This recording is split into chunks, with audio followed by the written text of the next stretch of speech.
খবর 24 সাথে আপনাকে স্বাগত। নতুন নতুন খবর জানার জন্য আমাদের চ্যানেলে চোখ রাখুন। নমস্কার, খবর 24 সাথে আপনাদের স্বাগত।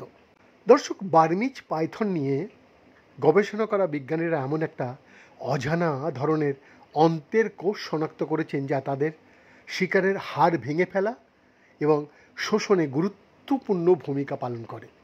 এ বিষয়ে যদিও বেশিরভাগ মাংসাশী প্রাণী কেবল নরম টিস্যু খায় এবং হাড় এড়িয়ে চলে অথবা হজম না করেই চলে যায়, যেমন অনেক সাপ ও সরীসৃপ তাদের শিকার সম্পূর্ণরূপে গ্রাস করে, যার মধ্যে স্কেলিটন বা কঙ্কালও থাকে। এখনও পর্যন্ত কোনো নির্দিষ্ট জৈবিক প্রক্রিয়াগুলি তাদের হাড় এত দক্ষতার সাথে হজম করতে সাহায্য করে কিভাবে করে তা কিন্তু অস্পষ্টই রয়ে গিয়েছে। এটা সুপরিচিত যে সাপেদের হাড়ের অভাবযুক্ত খাবার খাওয়ালে ক্যালসিয়াম ঘাটতি দেখা দিতে পারে, যা দেখায় যে কঙ্কালের উপাদান তাদের স্বাস্থ্যের জন্য কিন্তু অপরিহার্য। একই সময়ে একটা সম্পূর্ণ কঙ্কাল সম্পূর্ণরূপে শোষণ করা একটা চ্যালেঞ্জ তৈরি করে, যেখানে অতিরিক্ত ক্যালসিয়াম তাদের রক্ত প্রবাহে প্লাবিত হওয়ার সম্ভাবনা থাকে। বিজ্ঞানীরা বলছেন, আমরা শনাক্ত করতে চেয়েছিলাম তারা কীভাবে অন্ত্রের প্রাচীরের মাধ্যমে ক্যালসিয়ামের এই বিশাল শোষণ প্রক্রিয়া করতে এবং সীমিত করতে সক্ষম হয়েছিল।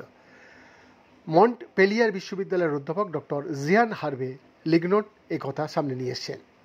ডক্টর লিগনোট ও তার দল রক্তের ক্যালসিয়াম এবং হরমোন পরিমাপের পাশাপাশি আলো এবং ইলেকট্রন মাইক্রোস্কোপি উভয়ই ব্যবহার করে বার্মিজ পাইথনের এন্টারোসাইট বা অন্ত্রের আস্তরণের কোষ বিশ্লেষণ করেছেন।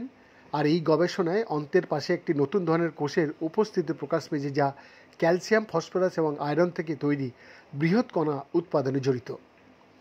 পাইথন এপিথেলিয়ামের একটা রূপগত বিশ্লেষণে এমন একটি নির্দিষ্ট কণা পাওয়া গেছে যা উনি বলছেন আমি অন্যান্য মেরুদণ্ড প্রাণীর মধ্যে কখনো দেখিনি।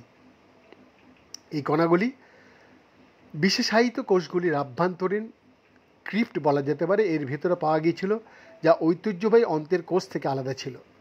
স্বাভাবিক শোষণকারী এন্টারোসাইটগুলির বিপরীতে এই কোষগুলি খুব সরু, ছোট মাইক্রোডিলি থাকে এবং একটি শীর্ষ ভাঁজ থাকে যা একটা ক্রিপ্ট তৈরি করে। ডক্টর লিগনট এটা ব্যাখ্যা করেছেন। বৈদ্যনাথ দাসের রিপোর্ট, খবর 24 সাত।